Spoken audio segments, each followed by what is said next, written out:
Hello and welcome back. In this video, we will look at the second part of the second chapter, Lost Spring Stories of Stolen Childhood, written by Anis Jung. We have already discussed the first part in the last video, so let us look at part 2. Part 2, I want to drive a car. The author encounters a boy named Mukesh who belongs to a bangle making family from Firozabad. His dream is to become a motor mechanic and wants to learn to drive a car. He insists on being his own master. Mukesh's dream looms like a mirage amidst the dust of the streets of Firozabad, the center of India's glass blowing industry, where families have spent generations working around furnaces, welding glass, and making bangles. So, this chapter, rather, this section is about another boy who is equally poor and he hails from Firozabad, which is the bangle making center of India. And this boy is born into a bangle making family and he's also destined to be a bangle maker. But Mukesh has some other dreams. Mukesh wants to become a car driver, he wants to become a motor mechanic, and he does not want to be a bangle maker. So, for children like Mukesh who belong to poor families, for them pursuing their dreams is not so easy. That is why it is said that Mukesh's dream looms like a mirage. So, mirage is something which is not true, it is unreal. Okay, so Mukesh's dream also appears to be unreal, which is lost somewhere in the dust of the streets of Firozabad. Mukesh's family is one among those numerous bangle making families residing in Firozabad. They are unaware of the fact that it is illegal for children like Mukesh to work in glass furnaces with high temperatures in dark small cells without light. The author says that if the law is properly enforced, those families, along with 20,000 children, could be saved from those hazardous working conditions which often lead them to losing their eyesight. So, the children, the small children, those who work in the bangle making industry, in the glass furnaces, they are subjected to adverse conditions which affect them physically. It leads to affecting their eyesight. They become blind. So there is a law which does not permit children to work in such hazardous conditions. But Mukesh's family and other families who have engaged their children in such hazardous industries do not know this law, and if they come to know, then 20,000 children could be saved from those working conditions. Mukesh volunteers to take the author to his dilapidated home. So, this scene is almost a reflection of the condition of Simapuri where Sahib lives. They walk down stinking lanes choked with garbage. The houses are in extremely poor condition. They could crumble down any moment. So this place where Mukesh lives is very dingy, very what you call not at all proper for living. And the place is crowded with families of humans and animals coexisting in a primeval state. So what does this mean? This means that you know ages and ages ago, when humans did not have the sense that they were humans and far superior than animals. That is, they were not civilized. Before civilization, and animals and humans they existed together. Humans also considered themselves to be animals living side by side animals. Okay, so that is again shown in this grim picture where Mukesh's family, along with many other families, they live in Firozabad and they coexist, stay together along with animals, side by side with animals in a primeval state. Mukesh's house is a half built shack. Mukesh's elder brother's wife is preparing their evening meal. She takes care of the household. She draws her veil closer to her face when Mukesh's father, the elder of the house, enters. So, Mukesh has a few members in his family. He has his elder brother's wife, he also has a grandmother, and he also has a father.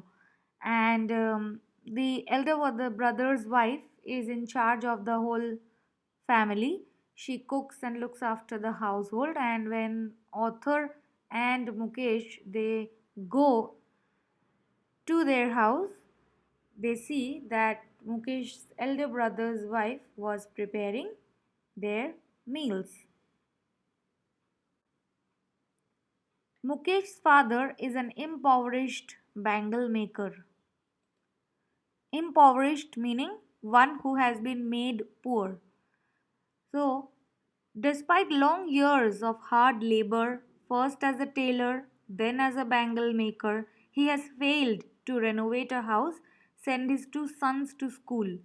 So, Mukesh's father is not a very successful person. Even as a bangle maker, he is not that great. And bangle making, the very profession, has made him very poor. That is, it is not a very highly rewarding job.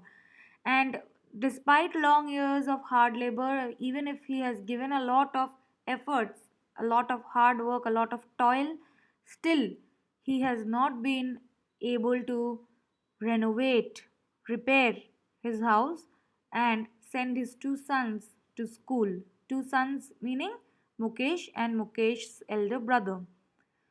What has he managed? All he has managed to do is teach them what he knows, the art of making bangles. It's almost like a family tradition. One who is born into a family of bangle makers is destined to become a bangle maker. So it is almost like teaching the art of bangle making to the next generation, and that is exactly what Mukesh's father has done. Mukesh's grandmother says that it is their destiny, it is their karma. She has also seen her husband toiling hard and going blind with the dust from polishing the glass bangles. So just look at the danger it puts someone when they work, the danger that someone is put into when they work in glass bangle factories. They may get blind.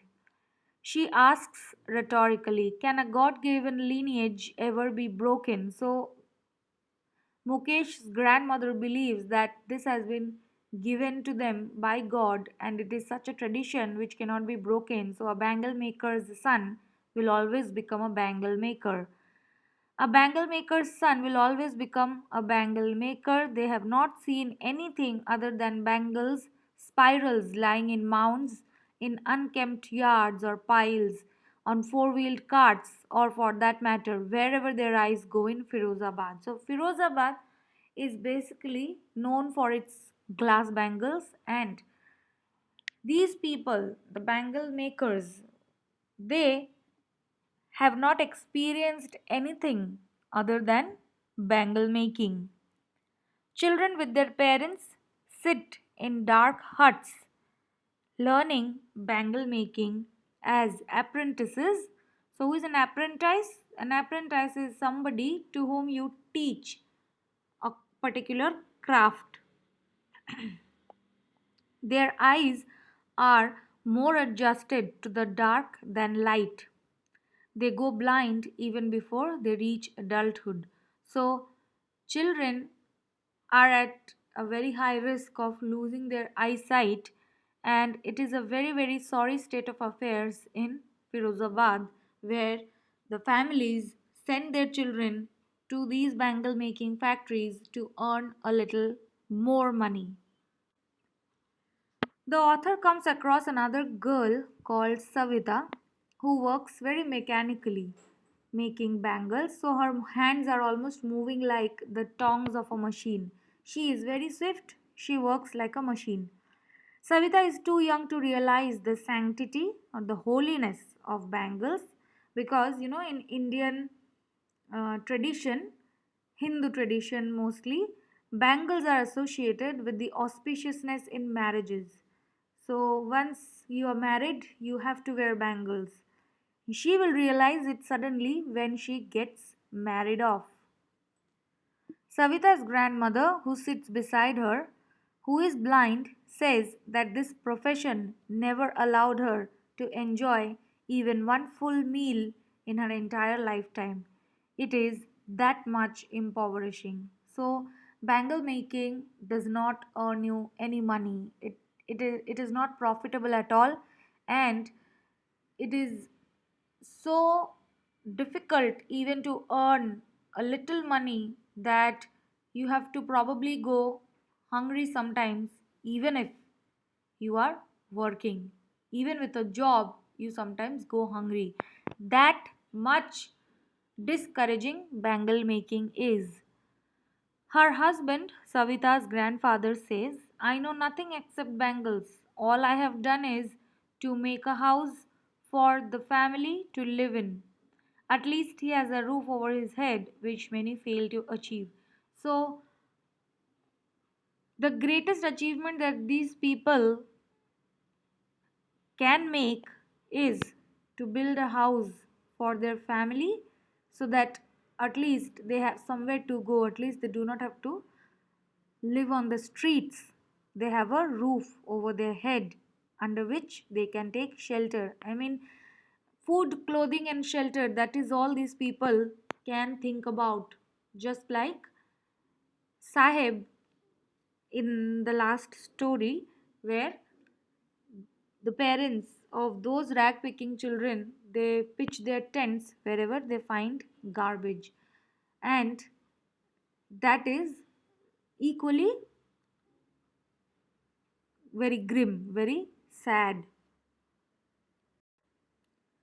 The cry of not having money to do anything except carry on the business of bangle making, not even enough to eat, rings in every home in Firozabad. The young men echo the lament of their elders.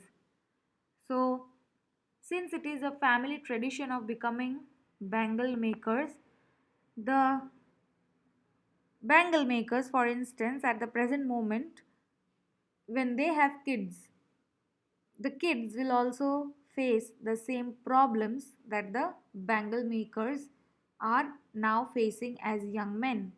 So, this tradition of not having any money, of money, lack of food, lack of proper habitation, everything, it is same. The story is same in every household in Firozabad. So, all the bangle making families, they face the same trouble.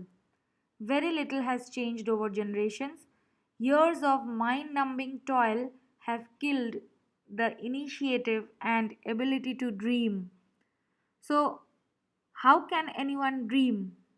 And what should anyone dream? So, say, suppose Mukesh has this dream of becoming a motor mechanic, but for people who are born in the bangle making families, they have to work very hard and without any reward, uh, uh, without any proper income. Okay, so all these hardships has somewhere killed the seed of hope. It has killed the need for dreaming of doing something different. In this case, Mukesh's dream of becoming a motor mechanic is very different from that of being a bangle making um, person. So, the dream of becoming something else other than a bangle maker, Mukesh is a ray of hope as he dreams to become a motor mechanic. So, people, they don't dream of becoming anything else, they don't have the energy to dream of anything else because they are so financially weak that they do not have the resources to support them to dream big. The author suggests a group of young men to organize themselves into cooperatives. Now, what are cooperatives? Cooperatives are a farm, business, or other organization which is owned and run jointly by its members who share the profits or the benefits. So, if the bangle makers they organize themselves into a group and they run the group jointly, and then whatever money they make by selling the bangles, if they share the profits equally among themselves, then it's a far better way than what they are practicing now. So, author suggests them to improve their working conditions by organizing themselves into cooperatives. But these young men, they are afraid of the lawmakers. They are afraid of middlemen and the policemen. So if they organize themselves, they will be hauled up by the police, beaten and dragged to jail for no good reason. So these people, the lawmakers, they do not let the bangle makers lead a smooth and easy life. They are the ones standing in their standing as obstructions in their road to success. Okay. The author realizes that these two things, first, birth of the boy in a particular caste and imposition of the family profession on him, and second, the lawmakers, middlemen, and policemen are responsible for not allowing young boys to dream of becoming something else. So, young boys are burdened by the imposition of the family profession, which is passed on to them through generations. That is why they cannot aspire to become something else. Once born in a bangle making family, that little boy or girl will also become a bangle maker. So they do not dare to dream, as daring is not a part of growing up. So they have never seen anyone dreaming, or rather doing something else, pursuing their dream. That is why they do not have the motivation to dream, and that is why they also do not dream. They are not, they are not taught to dream. However, on the contrary, the author can see that the spark in Mukesh is still alive. He dreams of doing something different. He dares to dream. Mukesh tells the author that he is determined to work hard for being a motor mechanic.